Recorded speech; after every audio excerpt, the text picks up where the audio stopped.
So you keep hearing Democrats say we need to find out exactly what happened on January 6th, and actually we strongly agree with that. At a recent hearing in Congress, Thomas Massie of Kentucky confronted our highly partisan Attorney General, Merrick Garland, with this footage. It's of a man called Ray Epps, who apparently lives in Arizona. Epps was in Washington the night before, January 5th.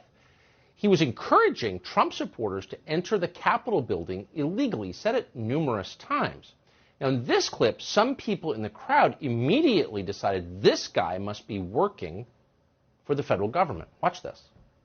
We need to go in to the Capitol. Let's go! I'm going to put it out there. I'm probably going to go to jail for it, okay? Tomorrow, we need to go into the Capitol. Into the Capitol.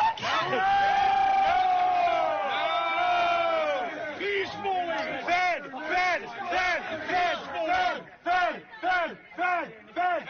Peacefully. Okay, folks, spread the word. As soon as the president's done speaking, we go to the Capitol. The Capitol's this direction. So here's a guy telling Trump supporters they need to break the law and go into the Capitol. That's real video. And they say no.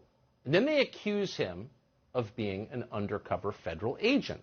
So that's pretty interesting. That guy was on tape encouraging people to break the law, organizing what happened that day. Has he been indicted? Where is he exactly? Well, Congressman Massie asked the Attorney General about that, and the Attorney General refused to answer.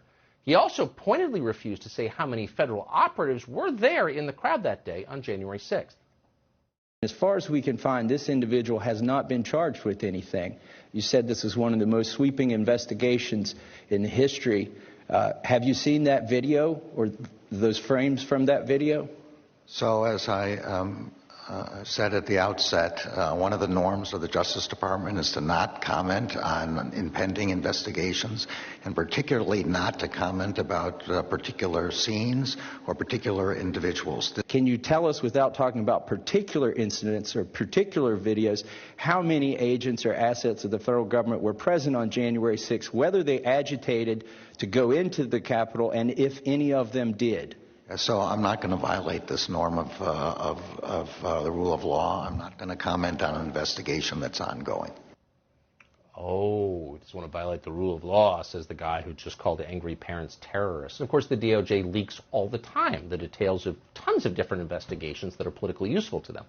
Now, just to be totally clear, we don't know whether this Epps guy was working with the federal government. We don't know anything about him, haven't talked to him. We can only show you video from that day.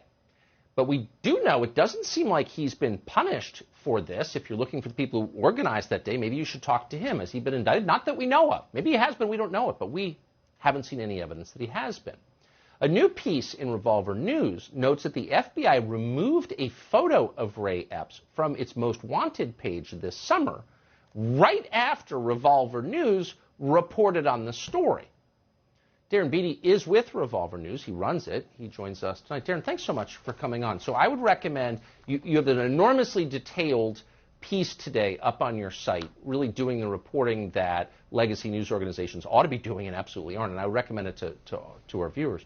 But tell us specifically, we don't know the truth, but what have you found out about this man encouraging others to break the law in Washington?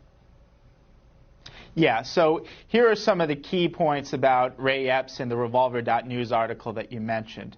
First, and we got some of an idea from this from the clips you presented, he is calling for going into the Capitol the evening before January 6th. And this isn't just a one-off, some crazy who comes and goes. No, he goes repeatedly to group after group, redirecting them, saying we need to go into the Capitol. And sure enough, on January 6th, it's a veritable Where's Waldo. He's everywhere. He's all around the Capitol, shepherding people to go to the Capitol where, quote, our problems are. And then 20 seconds before the very first breach of the Capitol, this individual, Ray Epps, whispers into someone's ear. Then 20 seconds later, we have the very first breach. So he's everywhere. And as you pointed out, very curiously, Ray Epps is not indicted. It doesn't seem like the feds want him or have any interest in him, although they did. They had him for a while on their most wanted page until Revolver.News did a report. Now, what's the significance of this timing? Well, there are two things.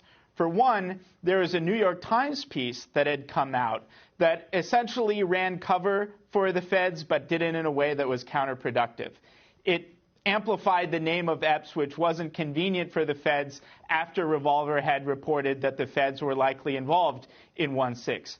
But what it did do is said that Ray Epps was acting alone. And as you can see in this Revolver.news piece, Ray Epps seemed to be coordinating with a number of people in this initial breach, and many of those people also remain curiously unindicted. But perhaps the most damning thing, the FBI scrubbed Epps's face from their database, from their public database, just a day after Revolver ran a report on his fellow Oath Keeper, Stuart Rhodes, who is also unindicted. So there's just a cast of curious characters unindicted.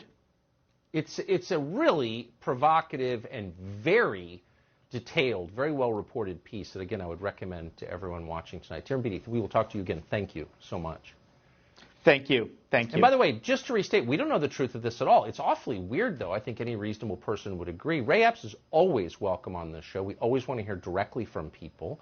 So if you are Ray Epps and you're watching, please call us, because we'd love to have you as soon as you want.